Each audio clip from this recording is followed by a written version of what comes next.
The books of X Company Limited present the following data for the month of April. Direct labor cost rupees 17,500 and it is 175% of works overhead. तो हम इससे works overhead calculate कर सकते हैं. Direct labour की cost 17,500 है और ये वर्क्स ओवरहेड का 175% है. It means works overhead equals to 17,500 divided by 175% equals to 10,000. Cost of goods sold excluding administrative expenses rupees 56,000. Inventory account show the following figure. Opening और क्लोजिंग स्टॉक रॉ मटेरियल का, WIP और finish goods का दे रखा है. Other data as follows. Selling expenses 3,500. Administrative expenses के बारे में हमें कुछ नहीं दे रखा है तो we can assume that it is related to production. Sales दे रखी है. You are required to compute the value of material purchase. इसमें हमें मटीरियल परचेज मीन्स परचेज को कैलकुलेट करना है और हमें कॉस्ट स्टेटमेंट मतलब कॉस्ट शीट भी बनानी है. तो ये A और B पॉइंट को हम एक साथ सॉल्व कर सकते हैं. Cost sheet. कॉस्ट शीट में हम सबसे पहले लिखते हैं रॉ मटेरियल कंज्यूम को.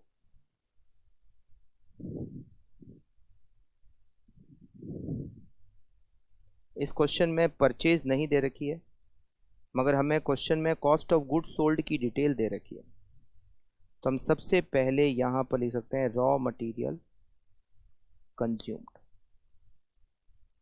रॉ मटेरियल कंज्यूम्ड के बाद हम लिखते हैं डायरेक्ट वेजेज. डायरेक्ट वेजेज और यहां पर क्वेश्चन में डायरेक्ट एक्सपेंसेस के बारे में कोई डिटेल नहीं है. हाँ, डायरेक्ट वेजेज का अमाउंट हमें दे रखा है 17,500. Result is prime cost. इसमें हम ऐड करते हैं फैक्ट्री ओवरहेड मतलब वर्क्स ओवरहेड और हमें दे रखा है कि जो लेबर है वो फैक्ट्री ओवरहेड का 175% है. तो 17,500 लेबर, वर्क्स ओवरहेड का 175%. It means factory overhead equals to 10,000. तो हमें रिजल्ट मिलेगा ग्रॉस वर्क्स कॉस्ट. इसमें हम ऐड करते हैं opening stock, work in progress और उसमें से हम लेस करते हैं closing stock, work in progress. Opening stock, work in progress add closing stock, work in progress less और ये हमें दोनों ही क्वेश्चन में दे रखे हैं 10,500 और 14,500. 10,500 ऐड करेंगे, 14,500 लेस करेंगे तो रिजल्ट आता है works cost means factory cost. उसमें हम ऐड करेंगे एडमिनिस्ट्रेटिव ओवरहेड. फिर से हम यहाँ पर एज्यूम करेंगे कि administrative overhead is related to production. तो एडमिनिस्ट्रेटिव ओवरहेड का हमें अमाउंट दे रखा है 2,500. 2,500. It is cost of production. Cost of production. उसमें हम ऐड करेंगे ओपनिंग स्टॉक, फिनिश गुड्स और हम माइनस करेंगे closing stock, finish goods. Opening stock finish goods 17,600, closing 19,000. 17,600 opening, 19,000 closing.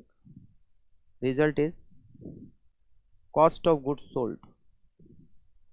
हाँ, कॉस्ट ऑफ गुड्स सोल्ड हमें क्वेश्चन में दे रखा है बट वो एक्सक्लूडिंग एडमिनिस्ट्रेटिव दे रखा है जबकि हमने माना है कि administrative overhead is related to production. तो 56,000 में हम एडमिनिस्ट्रेटिव 2,500 को ऐड कर देते हैं तो ये हो जाएगा 58,500. इसमें हम ऐड करेंगे सेलिंग एक्सपेंसेस जो कि यहां दे रखे हैं. Selling expenses given in question it is 3,500. तो हमें कॉस्ट ऑफ सेल्स मिल जाएगी. Cost of sales it is 62,000. फिर हम लिखेंगे प्रॉफिट और हमें सेल्स दे रखी है. क्वेश्चन में हमें सेल्स का अमाउंट दे रखा है 75,000. It means profit is 13,000। अब हम रिवर्स कैलकुलेट करेंगे। कॉस्ट ऑफ गुड्स सोल्ड हमें पता है 58,500। हम इसमें क्लोजिंग स्टॉक फिनिश गुड्स 19,000 को ऐड करेंगे और 17,600 ओपनिंग स्टॉक को लेस करेंगे, तो हमें कॉस्ट ऑफ प्रोडक्शन मिलेगा 59,900। 59,900 में हम 2,500 माइनस करेंगे, तो हमें वर्क्स कॉस्ट मिलेगी 57,400। 57,400 में 14,500 हम ऐड करेंगे और 10,500 लेस करेंगे, तो हमें वर्क्स कॉस्ट मिलेगी 61,400। 61,400 में से 10,000 हम माइनस करेंगे, तो हमें प्राइम कॉस्ट मिलेगी 51,400। इसमें से 17,500 हम माइनस करेंगे डायरेक्ट वेजेज को, तो हमें रॉ मटेरियल कंज्यूम्ड मिलेगा 33,900। हमें पता करना है रॉ मटेरियल परचेज। तो रॉ मटेरियल कंज्यूम्ड कैसे आता है? ओपनिंग स्टॉक रॉ मटेरियल में परचेज को ऐड करते हैं और क्लोजिंग स्टॉक को लेस करते हैं, तो कंज्यूम आता है।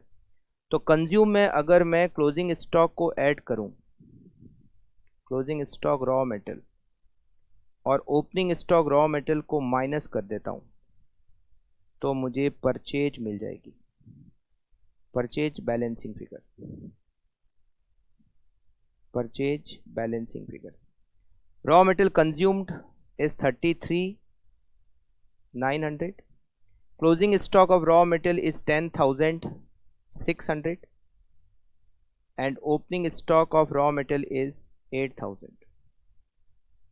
33,900 plus 10,600 minus 8,000. Raw material purchase answer 36,500.